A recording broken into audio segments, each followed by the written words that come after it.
नमस्कार, आप देख रहे हैं दूरदर्शन का विशेष सांकेतिक भाषा समाचार। आपके साथ मैं हूं पराक्रम सिंह शेखावत और मेरे साथ हैं हमारे सांकेतिक भाषा के सहयोगी शरद मुदगल। समाचार की शुरुआत करेंगे सुर्खियों के साथ। जेपीएससी परीक्षा मामले में सुप्रीम कोर्ट सख्त, केंद्र और झारखंड सरकार समेत 6 पक्षों को नोटिस।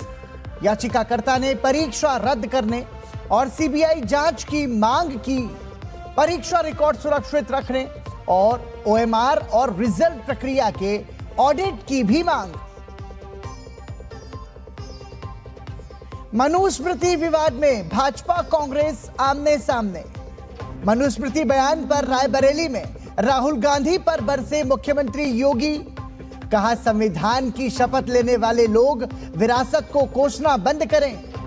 प्रधानमंत्री के खिलाफ अभद्र भाषा, अपमान, भारत की गरिमा, विरासत और पहचान का अपमान। भारतीय एजेंसीज की अपराधियों के खिलाफ जीरो टॉलरेंस नीति। बम्बीहा गैंग के 3 कुख्यात अपराधियों को मलेशिया से लाया गया भारत। जबरन वसूली, हथियार, मादक पदार्थों की तस्करी समेत लुधियाना ग्रेनेड हमले की साजिश रचने का आरोप। दिल्ली एनसीआर में झमाझम बारिश, गर्मी और उमस से मिली राहत। कई इलाकों में जलभराव, यातायात प्रभावित, हवाई जहाज के उड़ानों पर पड़ा असर।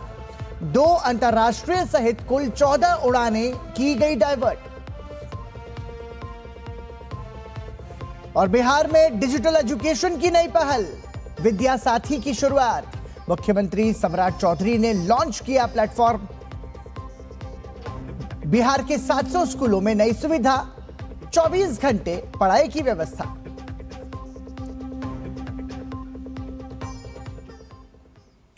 और सुर्खियों के बाद अब खबरों पर नजर विस्तार से। झारखंड सिविल सेवा प्रारंभिक परीक्षा 2025 में कथित गड़बड़ियों को लेकर सुप्रीम कोर्ट ने केंद्र और झारखंड सरकार समेत कई पक्षों को नोटिस जारी किया है।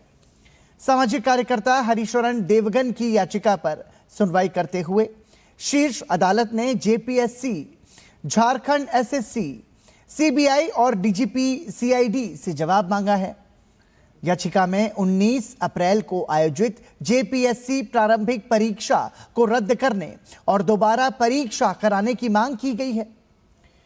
याचिकाकर्ता ने परीक्षा में हुई कथित अनियमितताओं की स्वतंत्र और निष्पक्ष सीबीआई जांच की मांग की है। याचिका में जांच के लिए सुप्रीम कोर्ट के रिटायर्ड जज या झारखंड से बाहर के किसी हाईकोर्ट के सेवानिवृत्त जज की अध्यक्षता में स्वतंत्र कमेटी गठित करने की मांग की गई है। साथ ही ओएमआर शीट की स्कैनिंग, कोडिंग, जांच और रिजल्ट तैयार करने की पूरी प्रक्रिया का स्वतंत्र ऑडिट कराने और परीक्षा से जुड़े सभी रिकॉर्ड सुरक्षित रखने की मांग भी की गई है। सुप्रीम कोर्ट ने सभी संबंधित पक्षों से जवाब मांगा है। हमने अपनी याचिका में एक ही बात बहुत स्ट्रांगली रखी है ऑनरेबल कोर्ट के आगे कि जो भी जेपीएससी और जो सीजीएल के जो पेपर्स हैं वो हमेशा से सदियों से पेपर बिकता आया है। और खास करके झारखंड एक ट्राइबल एरिया है। तो ट्राइबल एरिया के जो बच्चे हैं वो एग्रीकल्चरल फार्मिंग बैकग्राउंड से आते हैं, बड़ी मुश्किल से बहुत सारा पैसा देते हैं, कोचिंग क्लासेस को लाखों रुपए देते हैं और फाइनली मालूम पड़ता है कि पेपर बिक गया। तो जो पेपर बिक गया और इतने सारे पैसे जो उन्होंने कोचिंग क्लासेस में दिए हैं, कोई सुसाइड कर रहा है, किसी के माँ बाप सुसाइड कर रहे हैं, किसी का बच्चा सुसाइड कर रहा है। तो जो झारखंड का जो ट्राइबल समाज है वो बहुत कमज़ोर वर्ग का। ऊपर से जो हेमंत सोरेन जो सरकार है, उस सरकार को लेके जितने भी भ्रष्टाचार के एक जो लंबी चौड़ी लिस्ट है उसको लेके किसी ना किसी को तो आवाज़ उठानी थी। तो मुझे लगा कि ये सही जगह है, सही बच्चों का सही जवाब का सही उनका साथ देने का सही समय है। तो इसलिए ये याचिका दायर करी। जो झारखंड में सरकारी भर्तियों में धांधली और पेपर लीक के खिलाफ छात्रों के गुस्से ने अब राज्यव्यापी आंदोलन का रूप ले लिया है। छात्र नेता देवेंद्र महतो के नेतृत्व में भर्ती सुधार यात्रा का आगाज रामगढ़ जिले के गोला प्रखंड स्थित नेमरा गांव से हो गया है, जिसे दिशोम गुरु शिबू सोरेन की जन्मस्थली और पैतृक गांव के रूप में जाना जाता है। छात्र नेता देवेंद्र नाथ महतो के ऐलान के मुताबिक आज से झारखंड के सभी 24 जिलों में 24 संकल्प के साथ जेपीएससी और जेएसएससी की परीक्षा में गड़बड़ियों को लेकर भर्ती व्यवस्था सुधार यात्रा निकाली जा रही है। इस यात्रा का उद्देश्य केवल किसी एक परीक्षा को रद्द कराना नहीं, बल्कि झारखंड की पूरी भर्ती व्यवस्था में सुधार, पारदर्शिता और जवाबदेही की मांग को लेकर छात्रों और आम लोगों के बीच जागरूकता पैदा करना है। भर्ती व्यवस्था सुधार यात्रा दिसुम गुरु शिबू सोरेन जी के पैतृक गांव और उनके प्रतिमा पर आशीर्वाद प्राप्त करके साथ ही साथ देश के और हमारे झारखंड प्रदेश के तमाम आंदोलनकारियों का, तमाम शहीदों का आशीर्वाद प्राप्त करते हुए हम लोग जो आज भर्ती व्यवस्था सुधार यात्रा 24 जिलों से निकल रहे हैं और 24 जिला 24 संकल्प एक आवाज भर्ती व्यवस्था में सुधार के संकल्प के साथ निकल रहे हैं। आज से जो यह यात्रा का शुभारंभ हो रहा है, महज एक यात्रा नहीं बल्कि एक संकल्प है। कांग्रेस नेता राहुल गांधी के मनुस्मृति को लेकर दिए गए बयान पर अब सियासत तेज हो गई है। उत्तर प्रदेश के मुख्यमंत्री योगी आदित्यनाथ ने राहुल गांधी पर तीखा हमला बोला है। रायबरेली में आयोजित एक कार्यक्रम में मुख्यमंत्री योगी आदित्यनाथ ने कहा कि संविधान की शपथ लेने वाले लोग देश की परंपरा और विरासत को कोसने को अपना अधिकार समझते हैं। उन्होंने राहुल गांधी पर उत्तर प्रदेश और भारत का अपमान करने का आरोप लगाया। संविधान की शपथ लेकर के आप भारत की परंपरा को, भारत की विरासत को कोसना अपना जन्मसिद्ध अधिकार समझते हैं। आप यूपी के बाहर जाते हैं तो यूपी को लांछित और अपमानित करते हैं। भारत के बाहर जाते हैं तो भारत का अपमान करते हैं। आप मनु पर या राम पर या भारत की विरासत पर टिप्पणी करते हैं। मनु को जानना है तो आप अथर्ववेद पढ़िए, आपको सारी जानकारियां मिल जाएंगी। साथ ही मुख्यमंत्री योगी आदित्यनाथ ने राहुल गांधी पर निशाना साधते हुए प्रधानमंत्री नरेंद्र मोदी के खिलाफ दिए गए बयानों को लेकर भी सवाल उठाए। मुख्यमंत्री योगी आदित्यनाथ ने कहा कि भारत के प्रधानमंत्री पर अभद्र भाषा का इस्तेमाल सिर्फ एक व्यक्ति का नहीं बल्कि भारत की गरिमा, विरासत और पहचान का अपमान है। उन्होंने कहा कि जिम्मेदार पदों पर बैठे लोगों को ऐसी गैर जिम्मेदाराना टिप्पणियों से बचना चाहिए। आप जब भारत के प्रधानमंत्री जी के खिलाफ अपमानजनक टिप्पणी करते हैं, अभद्र भाषा का प्रयोग करते हैं, तो ये अभद्र भाषा सचमुच आप भारत को अपमानित करते हैं, भारत की विरासत को अपमानित करते हैं। भारत की वर्तमान पीढ़ी के सामने पहचान का संकट खड़ा करती हैं, क्योंकि यह इंस्टीट्यूशन संदेह के दायरे में खड़ा होता है और आपको इस प्रकार की गैर जिम्मेदाराना हरकतों से अपने आप को बचना पड़ेगा। राजधानी दिल्ली के तालकटोरा स्टेडियम में संत शिरोमणि श्री गुरु रविदास महाराज जी की 650वीं जयंती के उपलक्ष्य में एक भव्य कार्यक्रम का आयोजन किया गया। समरसता संकल्प अभियान के अंतर्गत आयोजित पावन माटी कलश वंदन एवं वितरण कार्यक्रम को संबोधित करते हुए भारतीय जनता पार्टी के राष्ट्रीय अध्यक्ष नितिन नवीन ने विपक्ष पर तीखा हमला बोला। उन्होंने बिना नाम लिए कांग्रेस पर निशाना साधते हुए कहा कि जिस वंदे मातरम ने देश की आजादी की नींव रखी और जो वीरों का गान बना, आज भी कुछ लोग उसका अपमान कर रहे हैं। जिस वंदे मातरम ने इस देश के आज़ादी की नींव रखी, हमारे बलिदानियों के लिए वीर गान बने, उस वंदे मातरम को भी अपमानित करने का काम इस देश के लोग अभी भी कुछ लोग कर रहे हैं। लेकिन मैं कहता हूं उन लोगों को कि ये देश की मिट्टी में इतनी ताकत है कि जब लोधी और जैसे लोग, सिकंदर जैसे लोगों के मन का परिवर्तन हो सकता है, तो आने वाले समय में इस देश की मिट्टी की ताकत इतनी है, जिन्होंने वंदे मातरम का अपमान किया है, उनके मन मस्तिष्क का भी बदलाव भारत की जनता करके देगी। भारतीय एजेंसी की बड़ी कार्रवाई।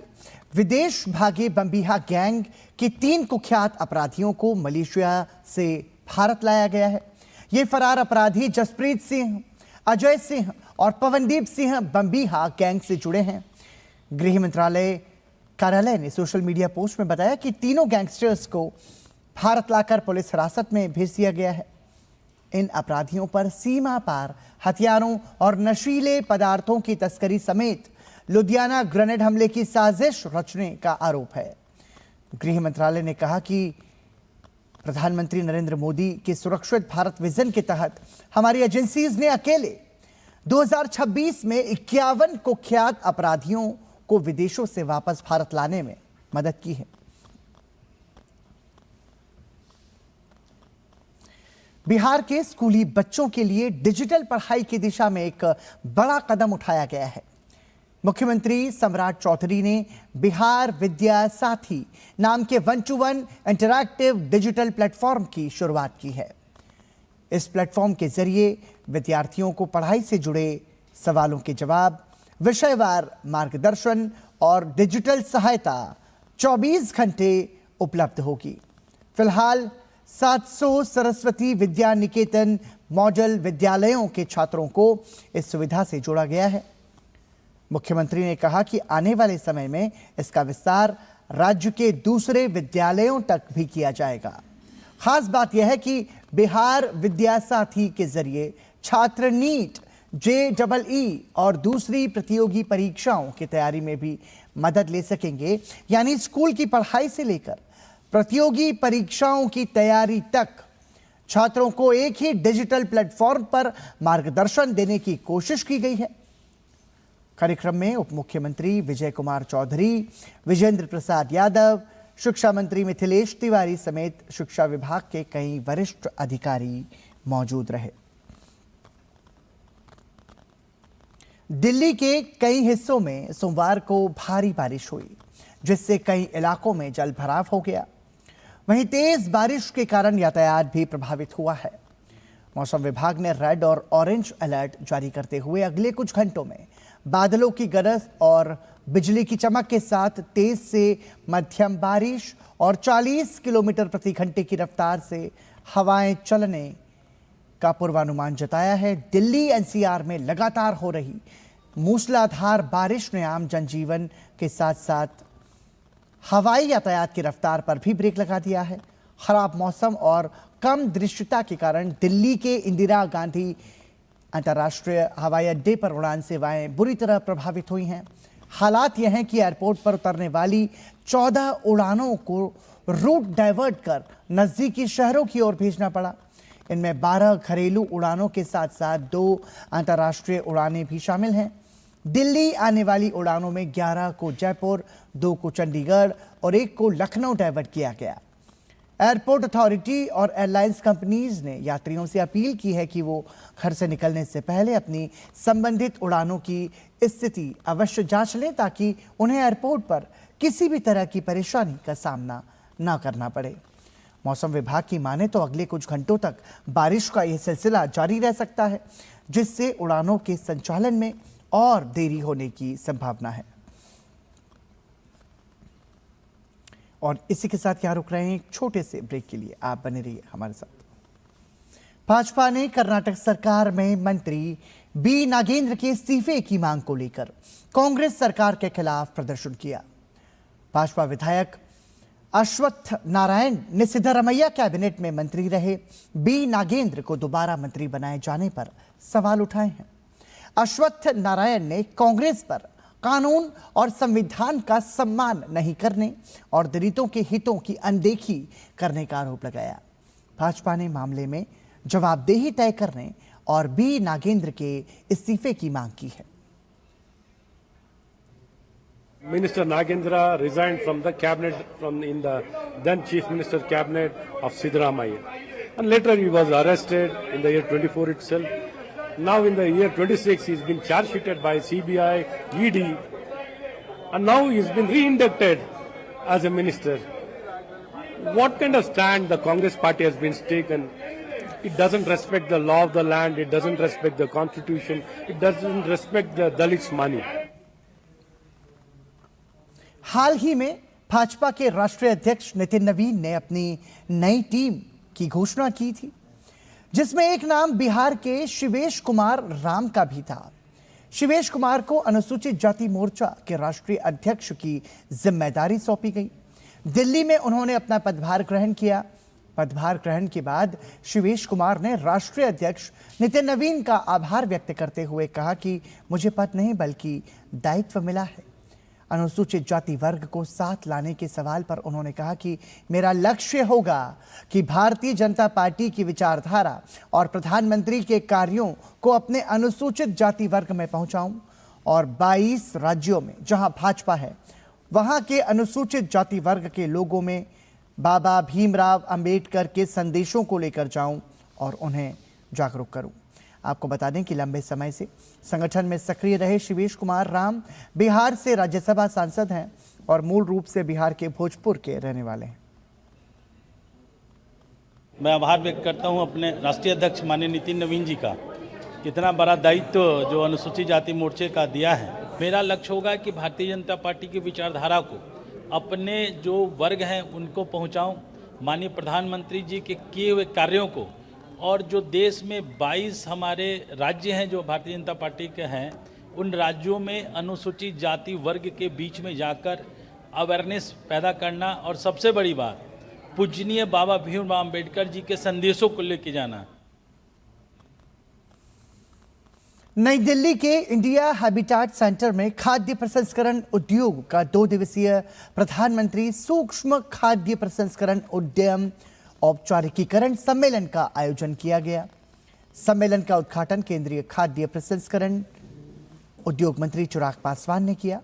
मौके पर मंत्रालय के सचिव अविनाश जोशी और संयुक्त सचिव देवेश देवल मौजूद रहे। 2 दिवसीय कॉन्क्लेव में सभी राज्यों और केंद्र शासित प्रदेशों के 400 से अधिक उद्यमी, विशेषज्ञ और हितधारकों ने हिस्सा लिया। सम्मेलन में केंद्रीय मंत्री ने फूड प्रोसेसिंग में इनोवेशन और तकनीक पर जोर दिया। साथ ही भारतीय उद्यम को दुनिया के देशों के हर घर तक पहुंचाने का लक्ष्य भी रखा। केंद्रीय मंत्री ने कहा कि पीएमपीएफआई योजना से अब तक 2 लाख से अधिक सूक्ष्म उद्यमों को जोड़ा जा चुका है, जिसमें 44% महिलाएं हैं और लगभग 81% उद्यमी नव उद्यमी हैं। योजना से अब तक करीब 11 से 12 लाख नौकरियां सृजित हुई हैं। केंद्रीय मंत्री ने जोर देकर कहा कि अब देश का युवा नौकरी खोजने वाला नहीं बल्कि नौकरी देने वाला बन गया है। प्रधानमंत्री की सोच है, उनका सपना है कि इवेंचुअली भारत अपने आप को एक ग्लोबल फूड बास्केट के तौर पर दुनिया के सामने प्रस्तुत करे, और ये संभव है। ये हमारे में सामर्थ्य है, हमारे पास उत्पादन इतना है कि हम अपनी खाद्य ज़रूरतों को पूरा करते हुए देश दुनिया की खाद्य ज़रूरतों पर हम लोग नज़र रख सकते हैं। पर उसके लिए ज़रूरत है प्रसंस्करण को बढ़ावा देने की। विदाउट प्रोसेसिंग हम लोग ग्लोबल मार्केट्स को रीच ही नहीं कर सकते, और ऐसे में जितना ये सेक्टर बढ़ेगा उतना हमारा एक्सपोर्ट बढ़ेगा। भारत में डिजिटल पेमेंट का सबसे बड़ा माध्यम बन चुका यूपीआई अब अपने 10 वर्ष पूरे कर चुका है। इन 10 वर्षों में यूपीआई ने देश में पैसे भेजने और भुगतान करने का तरीका पूरी तरह बदल दिया है। 25 अगस्त 2016 को यूपीआई यानी कि यूनिफाइड पेमेंट्स इंटरफेस की शुरुआत हुई थी। उस समय यूपीआई के जरिए वित्त वर्ष 2016-2017 में सिर्फ 1.78 करोड़ लेन देन हुए थे, लेकिन 10 साल बाद वित्त वर्ष 2025-2026 में यूपीआई पर 24,162 करोड़ से ज्यादा लेन देन दर्ज किए गए। यानी इसकी लेन देन मात्रा में करीब 13,000 गुना बढ़ोतरी हुई है। इस दौरान लेन देन का मूल्य भी 700 करोड़ रुपए से बढ़कर करीब 314 लाख करोड़ रुपए हो गया। आज छोटे दुकानदार से लेकर बड़े कारोबारी तक क्यूआर कोड के जरिए कुछ ही सेकंड्स में भुगतान कर रहे हैं। यूपीआई ने डिजिटल पेमेंट को आसान और तेज बनाने के साथ इसे आम लोगों की रोजमर्रा की जिंदगी का हिस्सा भी बना दिया है। जुलाई 2026 में यूपीआई ने 2366 करोड़ के लेन देन का रिकॉर्ड बनाया। वहीं 2026 में रोजाना औसतन करीब 66 करोड़ के लेन देन हो रहे हैं। यूपीआई का विस्तार अब भारत तक ही सीमित नहीं है, ये दुनिया के 11 देशों में पहुंच चुका है। 2025 में दुनिया के रियल टाइम पेमेंट वॉल्यूम में यूपीआई की हिस्सेदारी करीब 49% रही। 10 साल में यूपीआई ने भारत के डिजिटल पेमेंट सिस्टम को एक नई पहचान दी है और अब यह सिर्फ भुगतान का माध्यम नहीं बल्कि भारत की डिजिटल पब्लिक इंफ्रास्ट्रक्चर की एक बड़ी सफलता बन चुका है।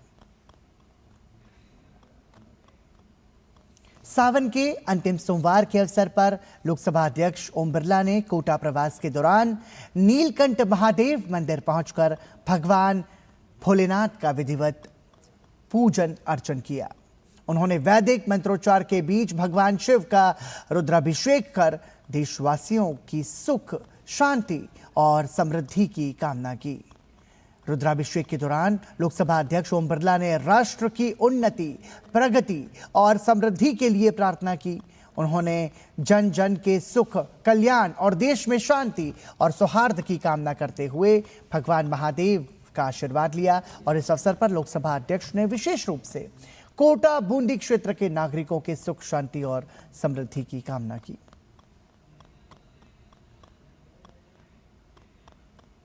कोलंबो टेस्ट के दूसरे दिन भारत ने ताजा समाचार मिलने तक 9 विकेट के नुकसान पर 489 रन बना लिए थे। भारत ने आज 5 विकेट पर 300 रन से आगे खेलना शुरू किया। सारांश जैन 6 रन बनाकर आउट हुए। ऋषभ पंत और ध्रुव जुरेल के बीच 112 रन की साझेदारी देखने को मिली। ऋषभ पंत 63 रन बनाकर लंच के बाद आउट हुए। वहीं ध्रुव जुरेल ने शतक पूरा करने में सफलता पाई। पहले दिन भारत के लिए देवदत्त पडिक्कल ने 117 रन की पारी खेली थी, जबकि कप्तान शुभमन गिल ने 50 रन बनाए थे। उज्जैन में एक सैंडविच शॉप का उद्घाटन चर्चा का विषय बना हुआ है। वजह कोई नेता, अभिनेता या स्थानीय सेलिब्रिटी नहीं बल्कि एक ह्यूमनॉइड रोबोट था जिसने बेहद अनोखे अंदाज में दुकान का उद्घाटन किया। रेड कारपेट पर रोबोट की एंट्री से शुरू हुआ यह कार्यक्रम देखते ही देखते आकर्षण का केंद्र बन गया।